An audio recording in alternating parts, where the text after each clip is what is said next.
Welcome to Baker Makes It, where in this video we are going to be continuing our renovations on this 1971 Holiday Rambler.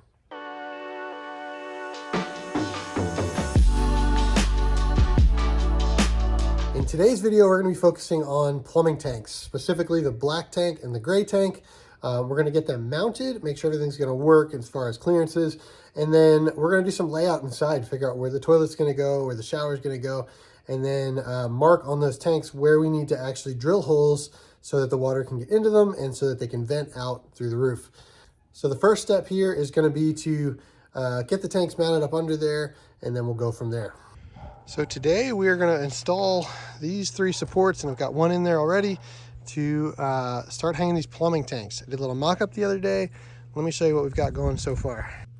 Okay, so it's a little hard to see what's going on, but what I've done so far is I've just put these tanks where they're going to go and lifted them up with jacks. I did a quick mock-up of plumbing to make sure all that was going to work, and I think we're good. The general gist is the bathroom's going to be on the passenger side, which is opposite of what it used to be. It complicates this plumbing slightly. But this is a 3-inch pipe that's going to have to come toward us here. And then this, which is the gray tank, will be adapted down to 1.5 inches and kind of loop back around into a valve that sits right here.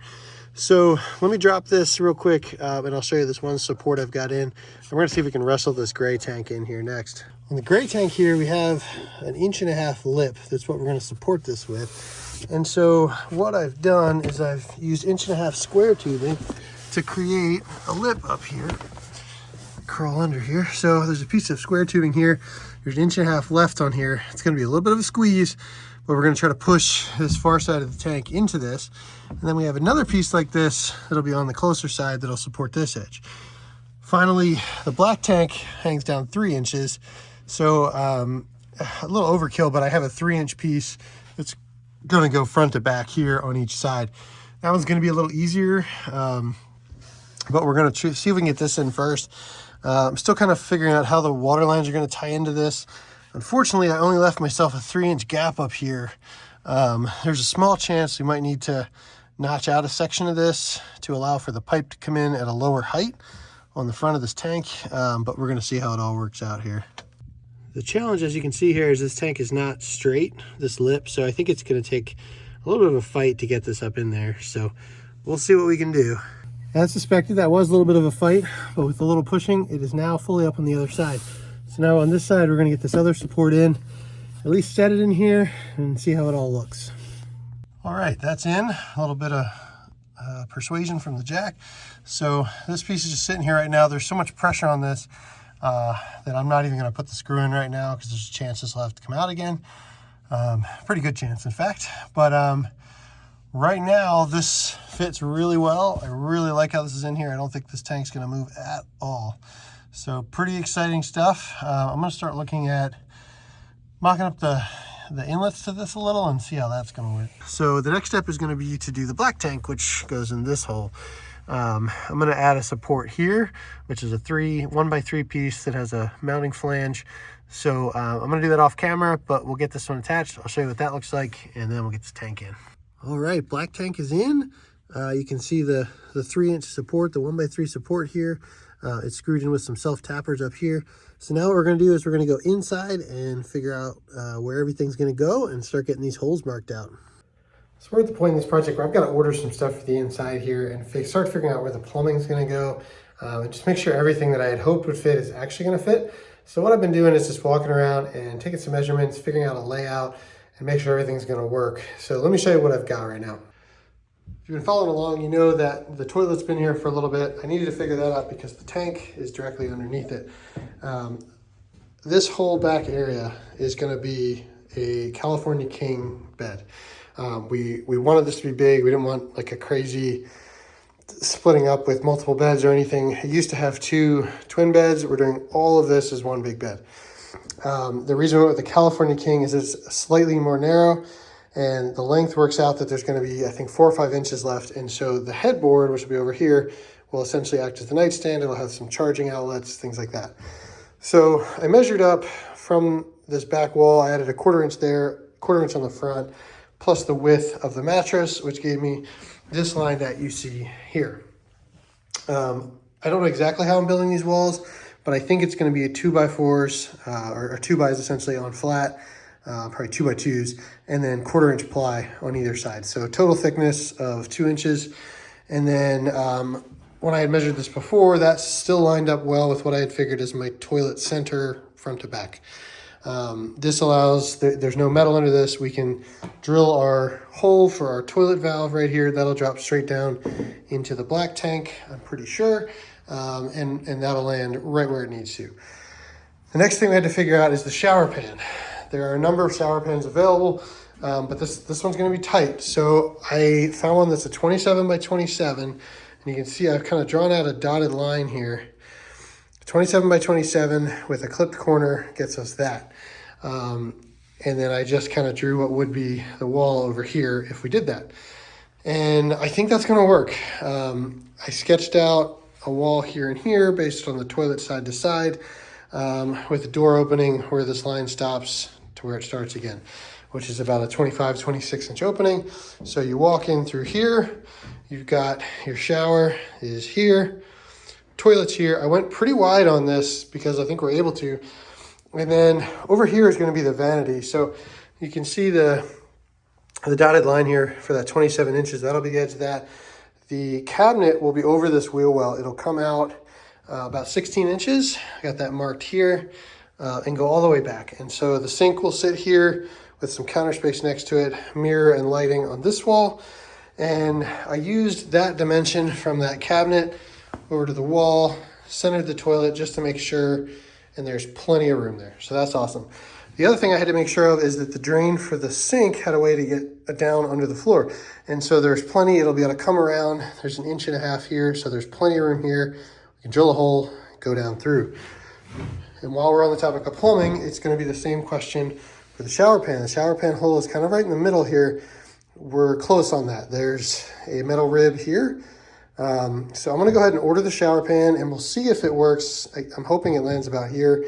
We may have to shift it back a little or do something different. But that's why I want to get it, because we're going to start figuring out where all that stuff is going just to make sure we have a good plan. The other stuff that I've started looking at is over here. This is going to be kitchen cabinets, 2 3-foot wide cabinets, starting at the wheel well, coming about 6 feet up, which lands us right there. Actually, I may have measured that wrong. It might only be 5 feet. We'll double check that. I think it might go a little further than that.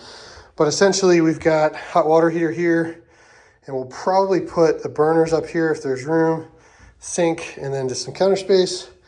And then I think what we're gonna do over here, I've marked out kind of where that comes out to if we do an 18-inch deep thing. And then here, this is actually gonna be a storage bench all the way back. So this will probably come out a few inches on the inside of the wheel well. That's gonna allow for plumbing and electrical chases in there.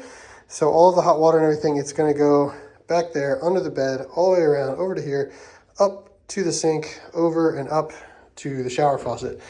That keeps everything inside and just makes it less on the outside. So it also will allow me to do a lot of the electrical after the walls are put up, which means it's more serviceable down the road. But essentially, this will have a false floor. This will just be for storage. We don't plan on living in this thing long term. So this is going to be like where we toss our backpacks maybe, or cleaning supplies, or games, or who knows, it could be anything. And then finally up here, we're going to have kind of a J-shaped seating area, a table in the middle. Table will be able to drop down, and then this is going to fit I believe it's a full XL sized mattress there. And that'll sleep our 2 kids pretty comfortably, or 1 other adult as needed. So I think this is working out pretty good. We've got room here for the, refrigerator, microwave on top, and then we're gonna have this little open space about 2 feet here. Probably put a TV up there, and we might do just some open shelves or a closed cabinet, not sure yet. But we need more storage for pantry type items, so that'll probably be something related to that. So all that to say, the next step is get this pan ordered, make sure that's all gonna work out, and then we can actually run a little bit more of our drain plumbing out of our tanks, because we've got to get plumbing from here across under the floor over to our gray tank, and then we also need to plumb our black tank. So We're gonna get that, we're gonna make sure all that works the way we think it is, and then we're gonna actually get those tanks going. So now that we know where everything's roughly gonna go, what I did was I came in and I drilled through the floor and marked where each of the vent holes, the toilet hole, where all that's gonna land. And so what I did was I drilled a very tiny hole with a 16th inch drill bit, or 1/8 inch drill bit, through the floor. I checked to make sure that that was actually on top of the tank, which it was. And then I completed that hole down into the tank. Then I took the tanks out, which was just the same process as what we just did. And I'm gonna snap to some time lapse here and just show you working with my father-in-law on drilling the holes and putting all these in. It's not too crazy of a process. Basically what it is you drill the hole with the hole saw for the specific size grommet that you need. And then you don't have to use sealant, but it was something I decided to do. We used a butyl rubber sealant and we just sealed all around the lip on that grommet and then put it in the tank. While we were doing this, we also put 2 tank flushing systems, one black, one gray, that will be plumbed into the water system with check valves so we can turn that on and actually flush out these tanks without having to manually run a hose up in there. All right, tanks are back in. And for the most part, we did pretty well here. We did a little test fit here with the vent stack. So a couple things that we discovered throughout this process. So both of these are this is the gray tank vent and this is the black tank vent. We're going to 45 these up into one that's gonna go up through the ceiling. It's gonna have to go in this wall behind the toilet. So earlier in the video, I said this is only gonna be 1.5 inch framing. This is gonna have to be opened up to probably about 2.5 to make room for this pipe. So this will kind of 45 over under the bed, come into this wall behind the bed, and then it'll go clean up into the ceiling. The other thing that happened was I messed up on this toilet a little bit. We're off by about 1 inch because when I went out there, I decided, kind of see down here, it's hard to see on here, but there's a molding plug right there, that clear thing, that was gonna be really close with the original location here. So what I did was out there, I decided to shift it 1 inch over. And then I came in here and I did the same thing. I shifted my mark 1 inch over and then I proceeded to drill the old mark. So messed up on that one. Probably what I'm gonna do is just use a jigsaw and open this up at some point. But I'll have to kind of make something to fill this in. The good news is that even at the correct location, the flange is going to pretty easily cover that up. So not a huge deal, but that was a bit of a bummer. So now that that's in, the next thing we've been experimenting with is the shower. I bought this shower. This is a Lippert 27 by 27 shower. This comes with a very high front edge that I'm sure in certain OEM locations is the right choice. But I wanted it to sit flat on the ground because I'm pretty tall. And what we did was we took a jigsaw and we cut this entire front lip down flush. I still have to cut this access door that goes on here with Velcro, but that's gonna go in there. The other thing we had to do is we had to shift this forward. By making the wall thicker there, this got bumped up, and we had to bump it to the opposite side of here. So if you look under here, you can see the hole. Very little room to work. And we're probably gonna have to make that hole a little bit bigger just so we can access the nut on the strainer there. Because if we ever needed to tighten that, that's gonna be really hard. I either need to find a really low clearance thin wrench I can get in there to tighten that, or we'll just have to make the hole bigger. Haven't really decided. But the beauty of this is sitting as close to the ground as it can. I can stand in this and still have a couple inches over my head. Unfortunately, we had to bump pretty far forward. I was hoping it'd be sort of flush with the front of the wheel well. So that just means a little bit less storage room next to our refrigerator, but not the end of the world. Let's hop under and I'll show you how we did the drain plumbing on this as well.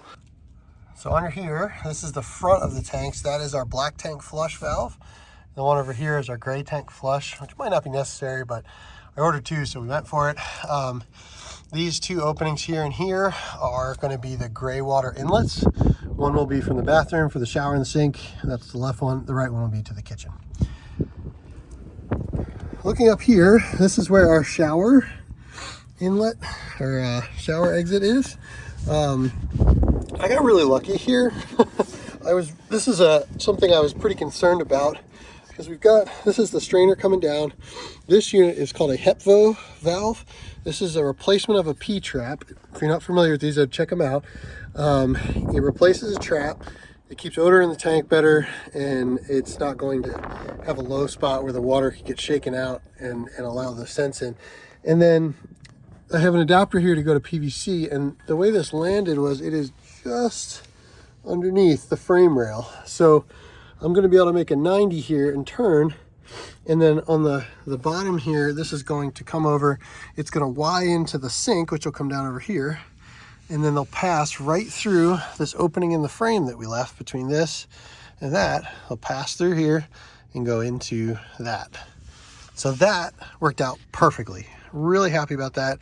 That was kind of a big stressor of like how this was going to work with being on the front of this. I was thinking on the back it would be easier to make that transition. We're going to have about 1/8 of an inch per foot drop, which is the absolute minimum. But I think we're good to go. So pretty happy with that. So the tanks are in. It looks like everything's going to work. The kitchen's going to be an easy hookup into that. The vent stacks we'll have to kind of build out as we build the wall. But that was the main thing. The other part I didn't really show you guys, but I mocked up a valve. Let me grab that. The part I didn't show you guys was mocking up this valve. This is a pretty common valve in a lot of trailers these days. It's got a 3-inch inlet for the black tank and then an 1.5 inch inlet. That's what's going to be used to drain these. I did a quick mock-up with a bunch of different angled fittings and straight sections, and it looks like everything's going to work. So I'm not going to do that quite now. I've got to move this trailer a couple times, but this is going to be something that will get done at some point. The main thing is the tanks are in and we know the work. So that's going to be it for this video. The next video is going to be a whole bunch of odds and ends, getting this thing ready for paint. I've decided to paint this spring or early summer. So we've got just a bunch of little projects that have to get done to make sure this is sealed up for the weather. And then we'll be diving into that at some point. So follow along, and there'll be more videos soon. Thanks for watching.